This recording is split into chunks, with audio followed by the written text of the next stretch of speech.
Hi guys! So for today's video nga ay meron naman tayong negosyo ideas na pwede nating pagkakitaan ngayon. Dahil alam nyo ba napapatok talaga to ngayong bare months dahil sa sobrang sarap at milky talaga tong gagawin nating drinks. Plus di ka na nga mahihirapan pa dahil sobrang dali niya lang gawin at di mo na kailangan pa dito gumamit ng apoy or appliances. O diba, makikita nyo naman nakaakit-akit talaga siya sa mga customer kaya tara at gumawa na tayo nitong tinatawag nilang sticky milk. Bali, ang pinaka main ingredient nga natin dito ay itong condensed milk na nasa 390 grams. Kaya sa isang lata nga ay pinati ko lang sa dalawa para madami nga tayong magawang flavor. Simutin lang natin ng maigi kasi sayang naman at dito na tayo maglalagay ng iba't ibang flavors. Enjoy Milk Tea Powders pala yung ginamit ko kasi ito yung ginagamit namin sa pag-milk tea dahil sa masarap na at mura pa. Kaya 2 scoops lang itong Enjoy Red Velvet Powder ay okay na. Kaya ang next naman natin ay itong taro. So same din ang process nitong mga mi kaya ipaghalo lang natin sa condensed milk ang 2 scoops nitong taro milk tea powder. Nag-add na nga din ako ng food color na violet dito sa taro para tumingkad ang kulay ng pagkakataro o ubi na. Basta nakadepende na nga yan sa inyo mga mi kung lalagyan mo. At natapos ko na din ihalo itong matcha flavor at chocolate kasi same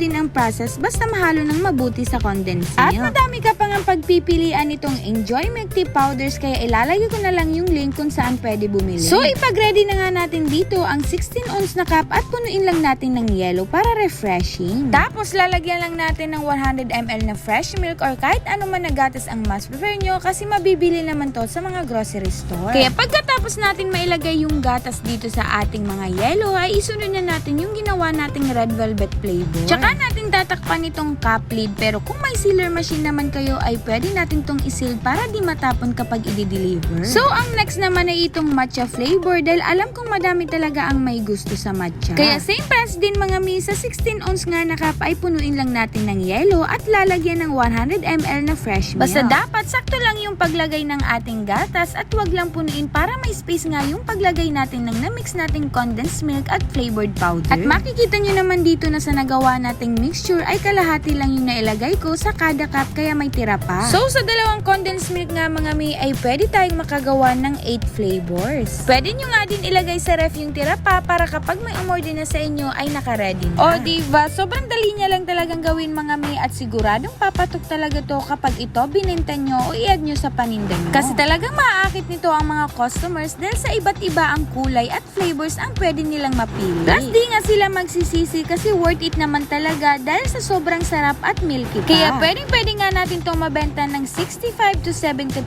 pesos ang kada cup pero syempre depende pa din yan sa pagkukosting nyo ng bawat ingredients na nabili nyo. Kaya naman kung gusto nga itong itry ay itry nyo na dahil swak na papatok talaga itong pagkakitaan ngayong bare months. Kaya follow us for more negosyo ideas. Bye-bye!